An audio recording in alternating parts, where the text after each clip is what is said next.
Hello there, it's me, Darilli, your narrator, back with another episode of Shining Song, Starnova. In the last episode, we dealt with Julie, sort of. We totally let her get her way, but otherwise she would have been out of the game, and she's clearly one of the main characters, so we couldn't have that. So it was inevitable. Let us continue on. You can just sit back, relax, and let me read you a story. In the end, I went home having decided if Julie deleted everything related to her nighttime activities off the net, and dedicated herself to becoming an idol, I would forget about the incident. But can you trust her to keep her word? It's not like I caught her taking the walk of shame out of the apartment of some fishy boy band's lead guitarist. I'm sure nobody would have even known about Julie's secret history if I didn't make a big deal out of it. Probably. Anyways, I wasn't going to make a mountain out of a molehill by treating her little side job as anything bigger than it actually was. Just gonna forget about this and move on. It wasn't until a great deal of time had passed that I realized just how much Julie had played me. Oh man, he should have realized it the next morning, really. February 4th, morning. The next day. Oh, good morning, producer-san. Oh. Good morning. It's just the usual lesson today. Julie went downstairs with a smile. Sasami poked her head out from the break room.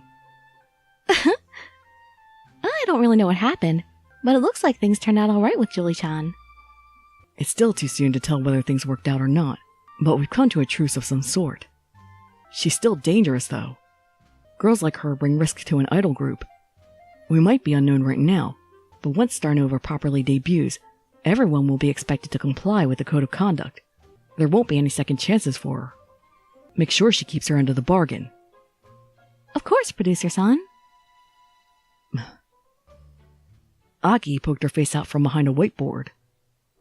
Something reeks of fishiness. Oh. Natan sniffed her armpit, wondering if Aki was talking about her. Not you, I mean them. You suppose Sasa-chan finally accepted Pikun's feelings? What are you talking about? I bet Pikun resigned his job at Golden Goat to follow Sasa-chan here. It's a secret love between an idol and her producer. Listen here. First, it's Golden Calf, and second, I hear the producer was actually sacked. Honestly, the whole thing's strange all over. For them to be suddenly getting along so well, when the day before, Sasa-chan could hardly bear to look him in the eye. We need the story! Tell us! Hey, just what's your relationship with the producer anyways? Relationship? Like, have you ever smashed for her? Shut up, you bumpkin. It's obviously not that. You used to work with him, right? Just how did the two of you end up here when you were signed on with Golden Calf?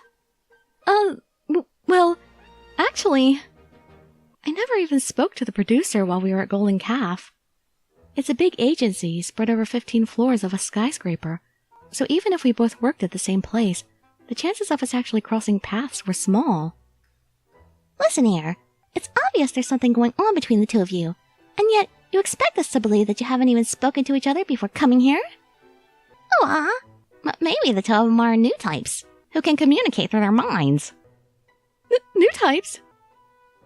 I'm afraid I don't pilot mechas or communicate through mind waves, unfortunately.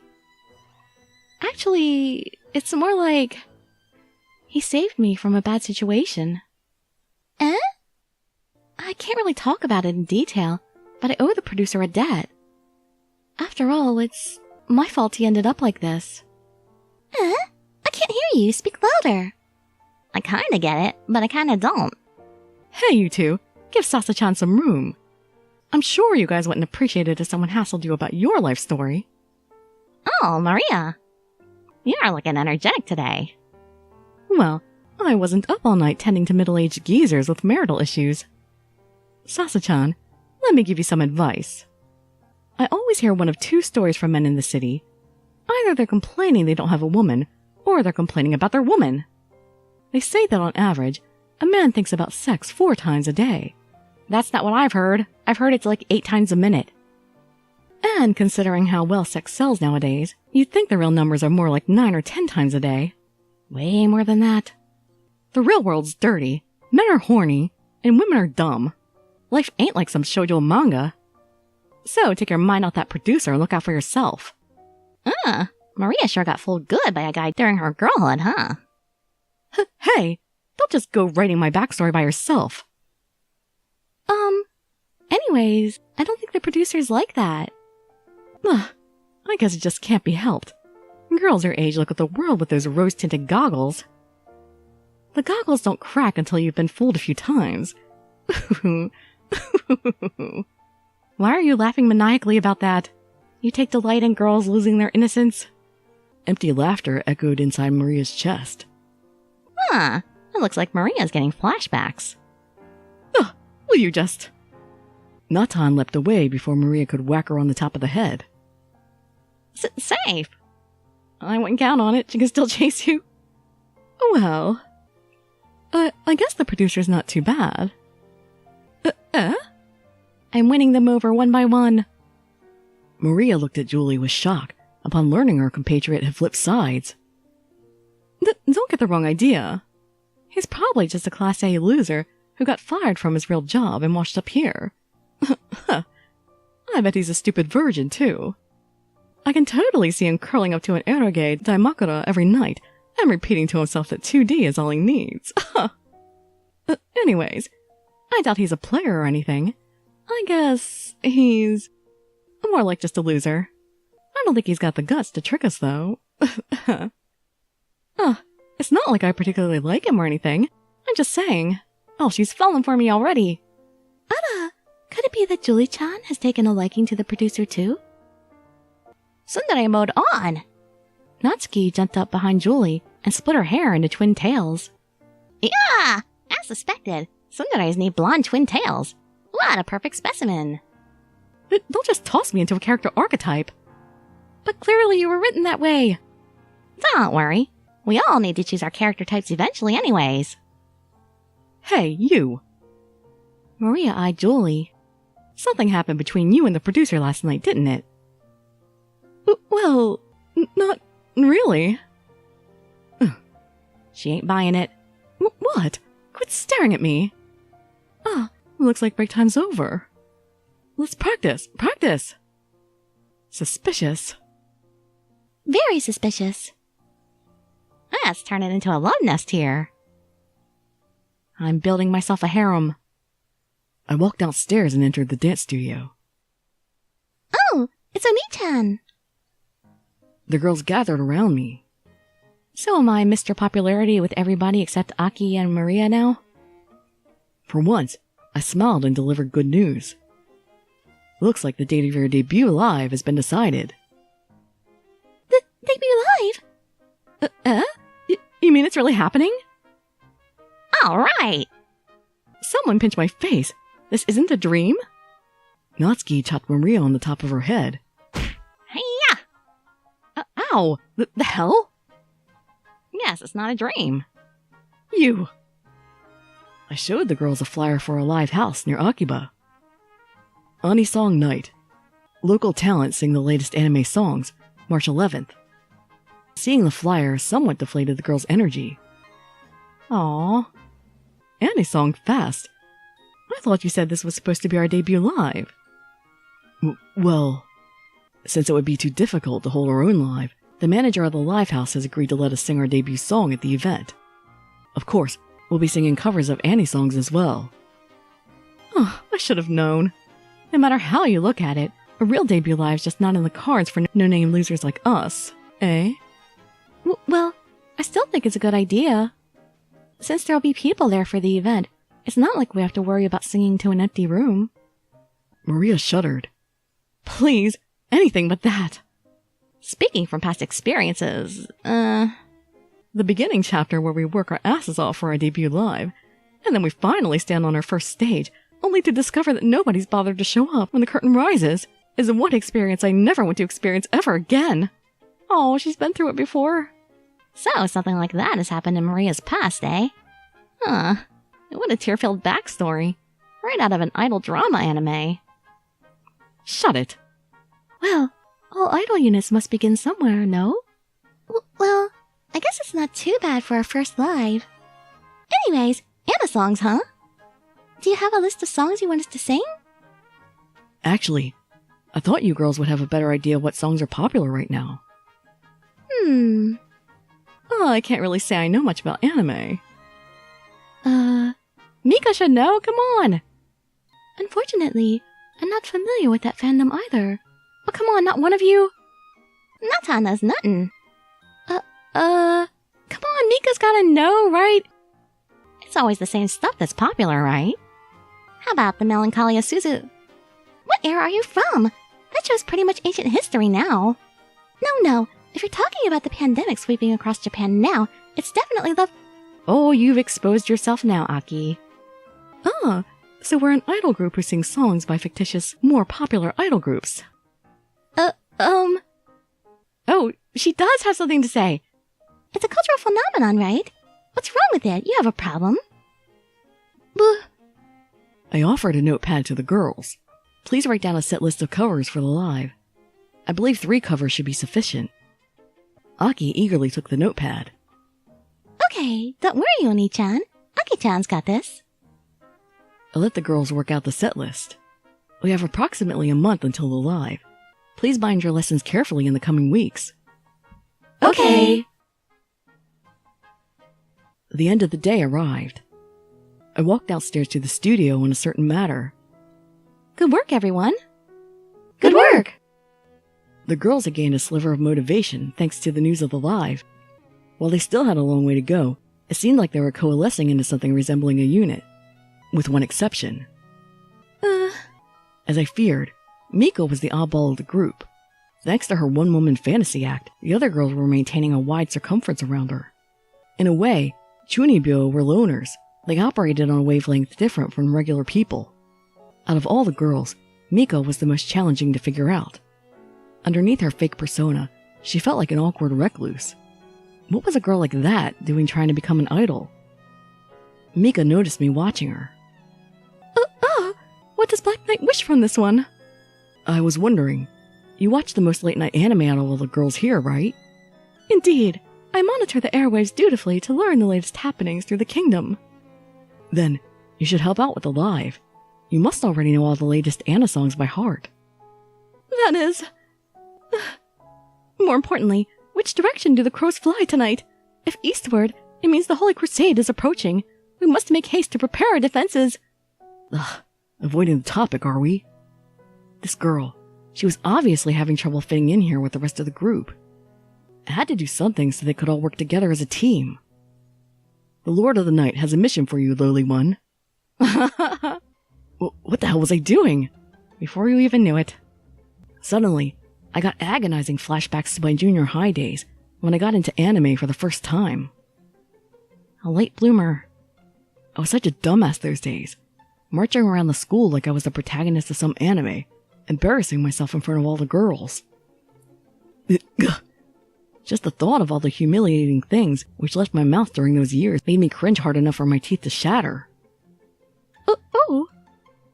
This one is ready in both mind and body. What orders do you carry from the Lord? She was just going to play along with it? I had to push forward. This was for the sake of the unit. Battle looms on the horizon, one which could determine the fate of the realm. This one is ready to lay down her life. Then good, for I shall require your services in preparing for that bloody day. You are to prepare songs of the denizens of the late night to rally our warriors. Bring them to your fellow bards, and lead them in this endeavor. Understood. Mika's act shattered to pieces as soon as she realized what I was getting at. Unfortunately, that will prove a difficult task.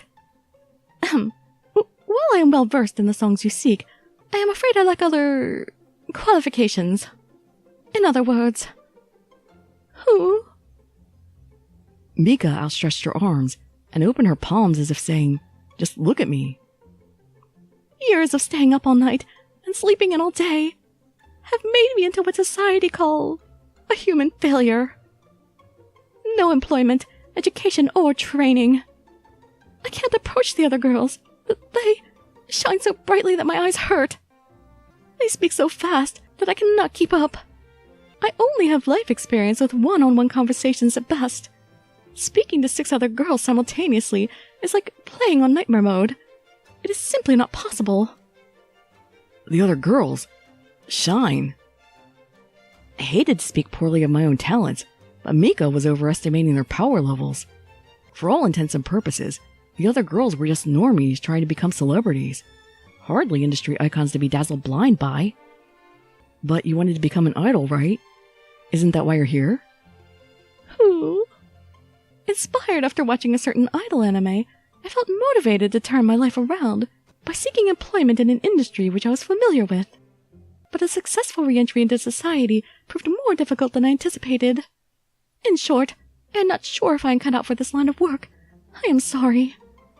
Mika bowed to me in defeat. Don't talk to me as if you were handing in your letter of resignation. Besides, what was with this girl? She went and signed on with a talent agency because of an anime? Did she even know what she was in for? I sighed. But I should have figured. Stories like this were rampant in the industry. I sat through quite a few interviews where some applicants would tell me they wanted to become an idol because they kept seeing how happy idols were on TV and how they got to wear pretty dresses all the time. Basically, girls sign on with very mistaken notions of what it actually was like to be an idol. It's not easy becoming an idol. Many girls suffer and get hurt. It requires devotion and willingness to get back up after being pushed down. While many do not make it, I still believe it is something worthwhile. Go me, leading this girl on like this. I guess giving these pep talks was part of my duty as a producer, but I always wondered, was I doing the right thing? I think that depends on the girl. Maybe it'd be better if they quit now. If they had doubts, was it all right to lead these girls on when I fully knew that what most likely awaited them was a life of suffering and failure? Doubts crept into my mind. What about your own dream of creating the most successful idols? No, I had to stop these thoughts. I still had a dream. There we go. You remembered. To become this country's greatest idol producer. Go, Pikun. Just like these girls, I have to give it my all to accomplish my dream. The road may be difficult, but we're all driven by our love of idols. That's why I can't stop either. Producer sounds more reliable than I thought. Indeed. Your words have rejuvenated this one, Black Knight. The night is absolute, but we shall hold steadfast, for our Lord has no place in his ranks for weaklings. Oh! With that, Mika returned to her one-woman delusion. Somehow, though, I felt as if I'd gotten closer to her. Actually, do you have some free time now? Let's say we make a pilgrimage to the holy grounds. Our mana reserves run low. We must seek the source of the gospel to recharge. Black Knight, you speak the truth. This one has been neglecting her mana. Holy Crusaders be cursed, so that must be the cause of my recent foibles. Let us make haste and seek the one truth. I thanked my ancestors that the other girls had already left by now, and entirely missed the scene. If a bunch of girls who wanted to become pop idols found out their producer was a chumbyo-crazed maniac otaku, it would be the enemy. Don't blame me. Porn, anime, and idols were the 3 pillars of Neo Akiba. Often all 3 at the same time. So, it was part of my duty as producer to remain in the know about what was trending. With an enormous grin, Mika marched out to the dance stage. Lead the way, Black Knight. Oh yeah, somebody was telling me there's Sunrider advertisements all over this game. I see them now. We exited the train station and arrived at a familiar sight. Year after year, this place always changed, but somehow kept selling the exact same things. The character designs might have changed, and the story details might be different, but the underlying best-selling formula will never change. 2D girlfriend, 2D girlfriend, 2D girlfriend. This season, it might be ship girls. Next season, it might be monster girls, then cat girls. Whatever the adjective, the key operating noun will always be girlfriend. We, in the idol industry, of course sold 3D girls, which added various complications, so we had to 2Dify real girls. Real 3D girls have various problems relating to their marketability, so the job of producers was to cut those problems out, and represent 2D-fied images of 3D girls on television, computer screens, and printed media. But enough of that. I was here today as a consumer, not a producer. First we must hit the second-hand figurine stores. Mika sped ahead, now no longer even bothering to keep up with her act. We arrived at a shop filled with glass display cases, displaying a veritable mountain of anime figurines. These stores were a balancing game between price and quality. Thousands of figurines in almost every conceivable condition were sold at almost every inconceivable price. Sometimes you would look out and find just the right item you needed to complete your home collection for a bargain bin price, while other times you would buy what you think was a great deal, only to discover that the store next door was selling the same figurine for half what you paid. Mika stared at a veritably impressive figurine of a heavily armored gothic Lolita, mounting an enormous sword into the air. Hoo-hoo-hoo-hoo. She stared at it like a hungry wolf that had just spotted a fat juicy rabbit. This figurine was from the popular anime series Black Opera, a gothic action drama where idols fought each other not only with song and dance, but massively oversized weapons as well. So this was the source of Mika's delusions.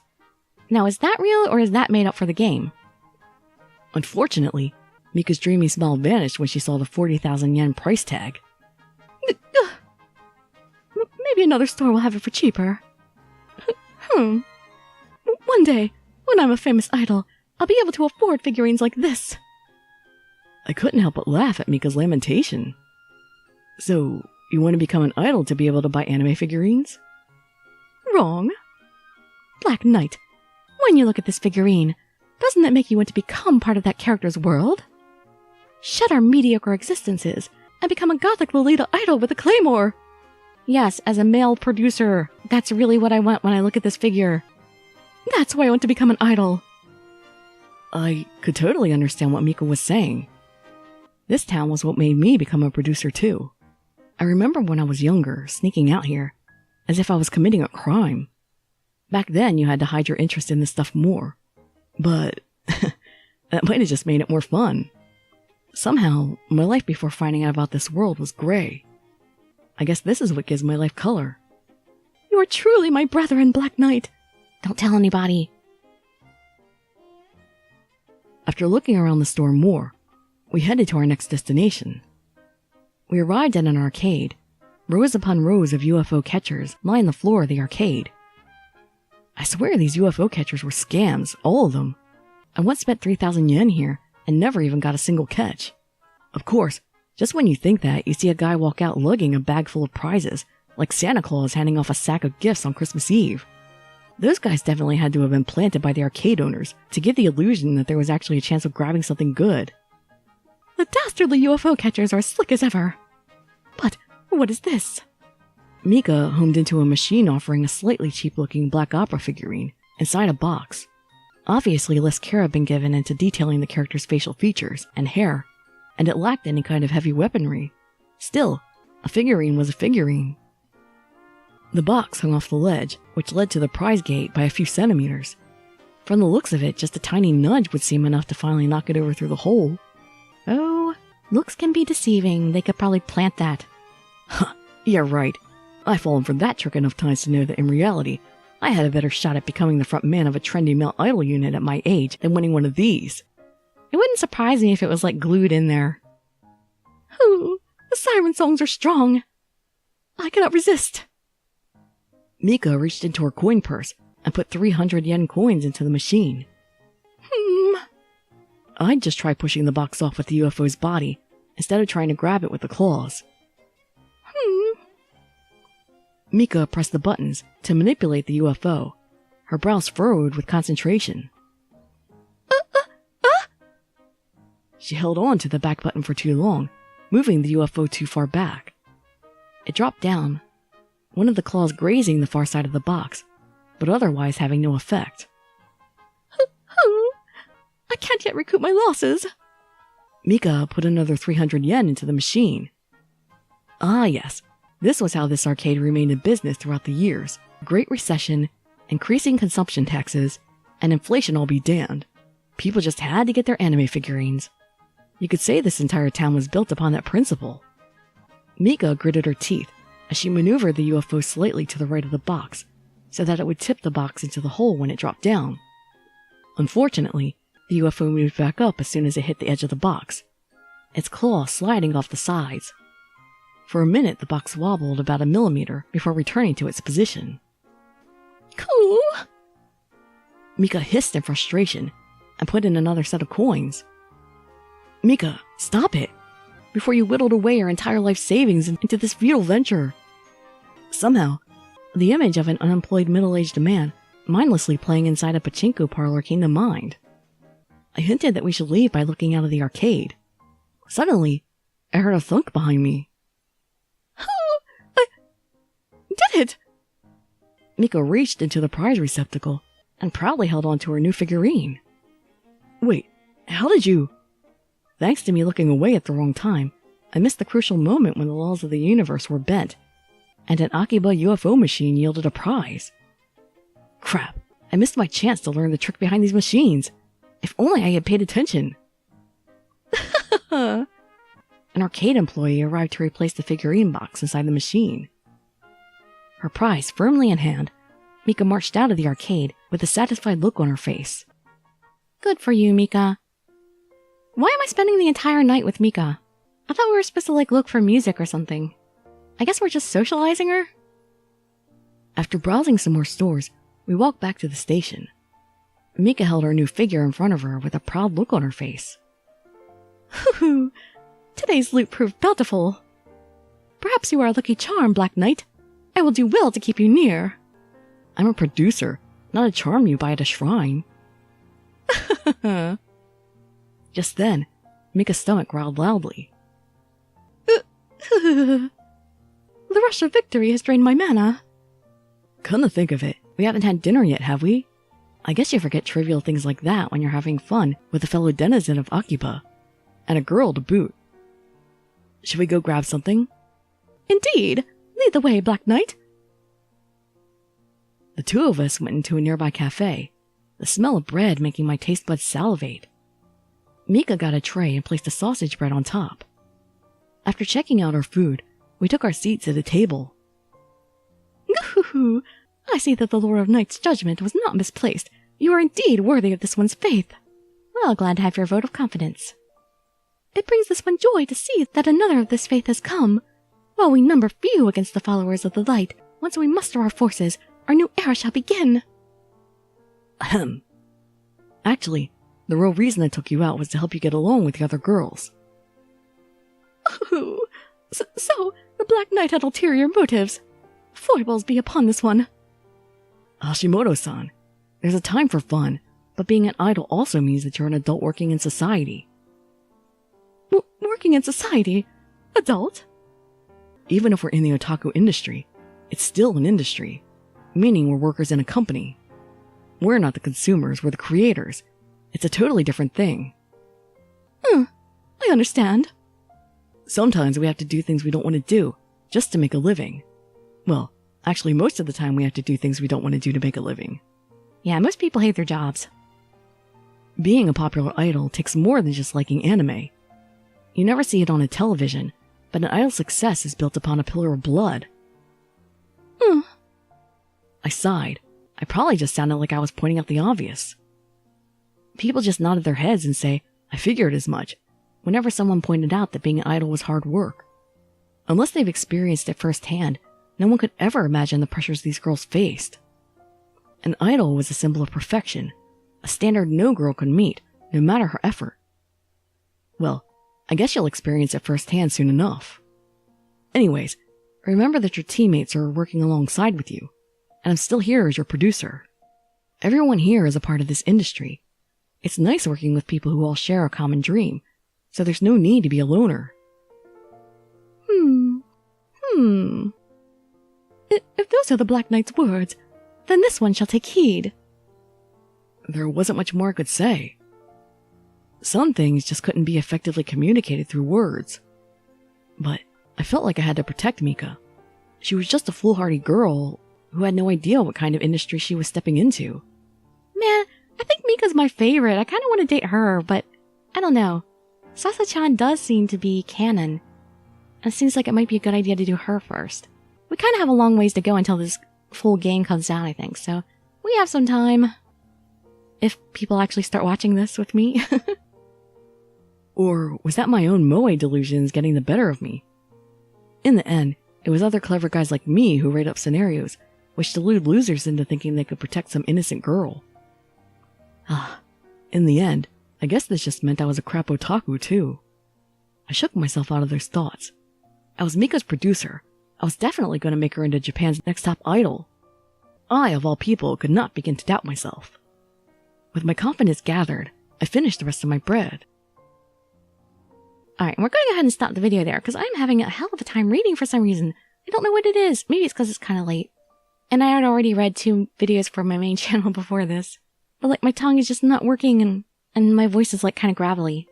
So we'll finish our date with Mika in the next episode. Hope to see you there or in some of my other videos. And I'd be so grateful for any likes, comments, subscriptions, or shares with your friends to show some support. Thank you so much for joining me, and I wish you all health, happiness, and safety. Really signing out. Bye bye everybody.